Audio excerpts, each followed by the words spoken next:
ہوگی، ایک بات ذہن نشین کر لیں،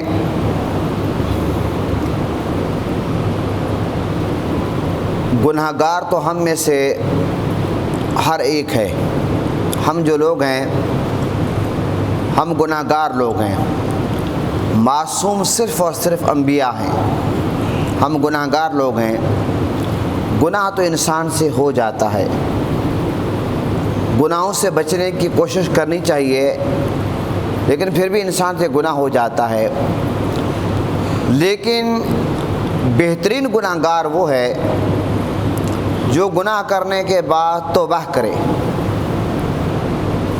جو گناہ کرنے کے بعد شرمندہ ہوتا ہے، جو گناہ کرنے کے بعد اللہ کی بارگاہ میں آہوزاری کرتا ہے، اللہ کی بارگاہ میں روتا ہے، گڑ گڑاتا ہے، اپنے رب سے لو لگاتا ہے، اپنے رب کو راضی کرتا ہے، وہ بہترین گناہ گار ہے۔ حدیث پاک میں آتا ہے کہ ہر انسان خطا کار ہے، اور بہترین خطا کار وہ ہے جو توبہ کرنے والے ہیں۔ تو محترم حضرات، ہماری بدقسمتی یہ ہے کہ آج ہر شخص اپنے آپ کو نیک سمجھتا ہے، ہر شخص اپنے آپ کو متقی سمجھتا ہے، ہر شخص اپنے آپ کو پرہیزگار سمجھتا ہے، اپنے آپ کو گناہگار کو نہیں سمجھتا۔ حالانکہ آپ انبیاء کی زندگی کو پڑھ کر دیکھیں، انبیاء معصوم ہیں، اس کے باوجود آقا علیہ السلام کی عاجزی کا عالم کیا ہوتا تھا؟ میرے آقا ساری رات عبادت کرتے تھے۔ حضرت ام المومنین حضرت بی بی عائشہ صدیقہ کہتے ہیں یا رسول اللہ آپ تو معصوم ہیں، آپ کے پاؤں سوج جاتے ہیں، آپ اتنا لمبا قیام کرتے ہیں، آپ عبادت کرتے ہیں۔ آقا علیہ السلام نے فرمایا کیا میں اللہ کا شکر گزار بندہ نہ بنوں؟ تو اب ہمیں سوچنا چاہیے کہ ہم کہاں کھڑے ہیں۔ ایک شخص نے اپنے بیٹوں کو وصیت کی کہ جب میں مر جاؤں تو میرے جسم کو آگ لگا دینا۔ بیٹوں نے باپ کی وصیت پر عمل کیا۔ جب باپ کا وصال ہوا تو بیٹوں نے باپ کی ڈیڈ باڈی کو آگ لگا دی۔ لگانے کے بعد وصیت یہ تھی کہ وہ جلے ہوا جسم جو ہوگا وہ ذرے جب بن جائے گا، ذرات بن جائے گا، تو ان کو بکھیر دینا، ہوا میں اڑا دینا۔ اچھا، وہ بکھرے ہوئے ذرات کو اللہ تعالیٰ نے حکم دیا کہ جمع ہو جاؤ۔ وہ جمع ہوئے۔ اللہ تعالیٰ نے اس بندے سے پوچھا کہ تجھے اس بات پر کس بات نے آمادہ کیا کہ تو نے اپنی اولاد کو یہ وصیت کی کہ میرے جسم کو آگ لگا دینا، پھر جب میں راکھ بن جاؤں اس کو ہوا میں اڑا دینا؟ وہ بندہ اللہ کی بارگاہ میں عرض کرتا ہے مولا تیرے خوف نے میں اپنے آپ کو اتنا گناہگار سمجھتا ہوں، میں اپنے آپ کو اتنا گناہگار سمجھتا ہوں، مولا تیری بارگاہ میں کھڑے ہونے کے میں قابل نہیں ہوں، تیری بارگاہ کا سامنا کرنے کا اپنے آپ کو قابل نہیں سمجھتا، اس لیے مولا میں نے اپنے بیٹوں کی یہ وصیت کی۔ اللہ کو اس بندے کی وہ عاجزی، وہ انکساری اس قدر پسند آئی کہ اللہ تعالیٰ نے اس بندے کو کہا تیری بخشش ہو گئی ہے۔ حضرات محترم، بتانا مقصود یہ ہے کہ توبہ کرنے والے لوگ اللہ کو بہت پسند ہے۔ حدیث میں آتا ہے کہ جس طرح آپ جنگل میں جا رہے ہوں، سواری آپ کی گم ہو جائے اور اسی سواری پر آپ کے کھانے پینے کا دیگر ضروریات کی جو چیزیں ہیں وہ بھی اسی سواری میں ہوں، سواری گم ہو گئی ہے، اب آپ جنگل میں ہیں، ایک خوفناک سا ماحول بنا ہوا ہے، آپ پریشان ہیں، کھانے پینے کو بھی کچھ نہیں ہے، اچانک آپ کو سواری ملتی ہے، آپ کتنے خوش ہو جائیں گے۔ حدیث میں آتا ہے جب کوئی بندہ توبہ کرتا ہے اللہ تعالیٰ اتنا خوش ہوتا ہے جس طرح کسی کو گمشدہ سواری مل جائے، اللہ تعالیٰ اتنا خوش ہوتا ہے۔ اور شیطان کیا کہتا ہے؟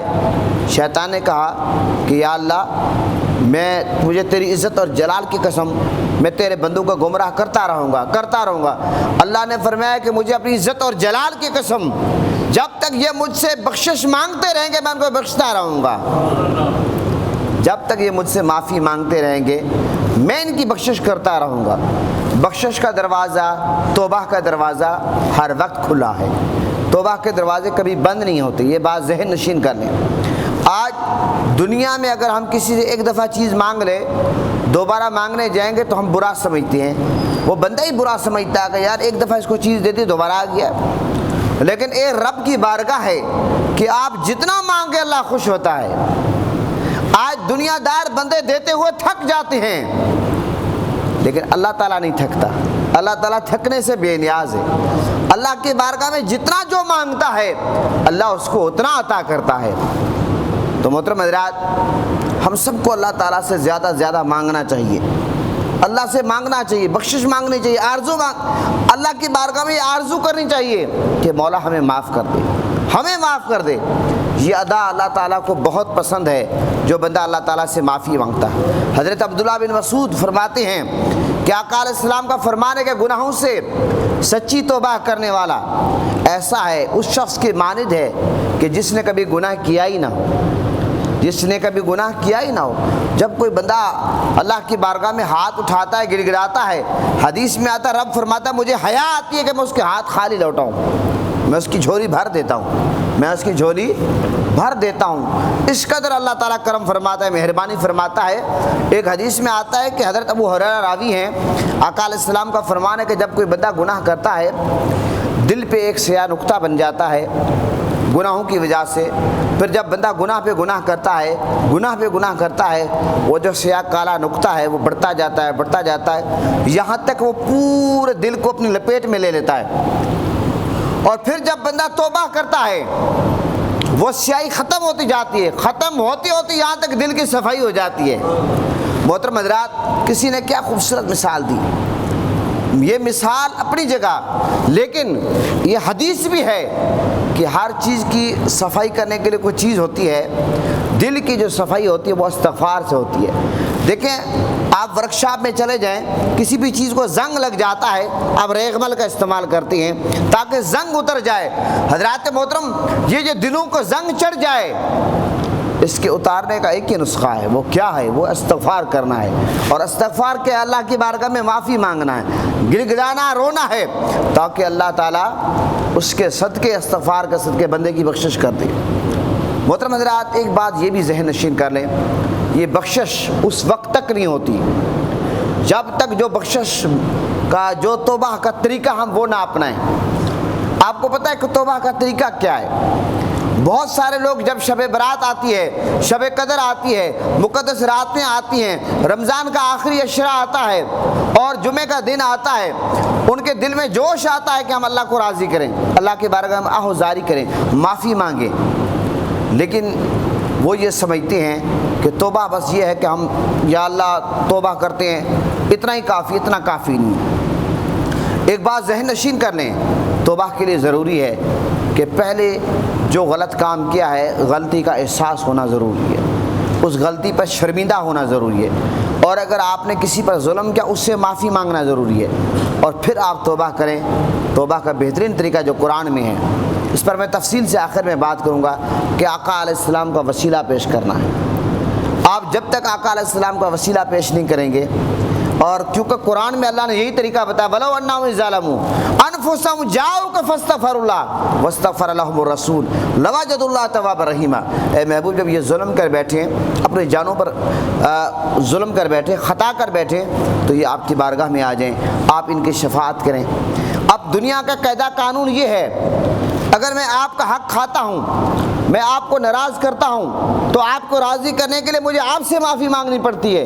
ایسا تو نہیں ہے کہ میں ناراض آپ کو کروں، معافی اس بندے سے مانگوں، ایسا نہیں ہے۔ یہاں معاملہ اور ہے، یہاں آپ اگر کوئی غلطی کرتے ہیں، خطا کرتے ہیں، اللہ سے معافی مانگنی ہے تو آپ نے بارگاہ مصطفیٰ میں حاضری دینی ہے، بارگاہ مصطفیٰ میں حاضری دینی ہے۔ محترم حضرات، اس کی وجہ یہ ہے کہ بارگاہ مصطفیٰ بارگاہ خدا ہے، بارگاہ خدا بارگاہ مصطفیٰ ہے۔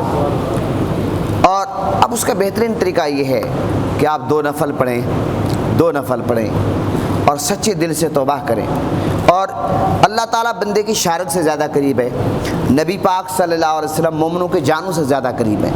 2 نفل پڑھیں، آقا علیہ السلام کا وسیلہ پیش کریں، اور اپنے گناہوں پہ آپ کو شرمندہ بھی ہونا پڑتا ہے، یعنی کہ شرمندگی ہو کہ یہ غلط کام میں نے کیا ہے، شرمندگی بھی ہو، اور سچے دل سے توبہ کریں، آنسو کی صورت میں اللہ کے بارگاہ میں آہوزاری کریں، آقا علیہ السلام کا وسیلہ پیش کریں، اللہ تعالیٰ ضرور کرم کر دے گا، اللہ تعالیٰ آپ کی توبہ قبول کر دے گا، اللہ تعالیٰ ضرور آپ کی توبہ قبول کر دے گا۔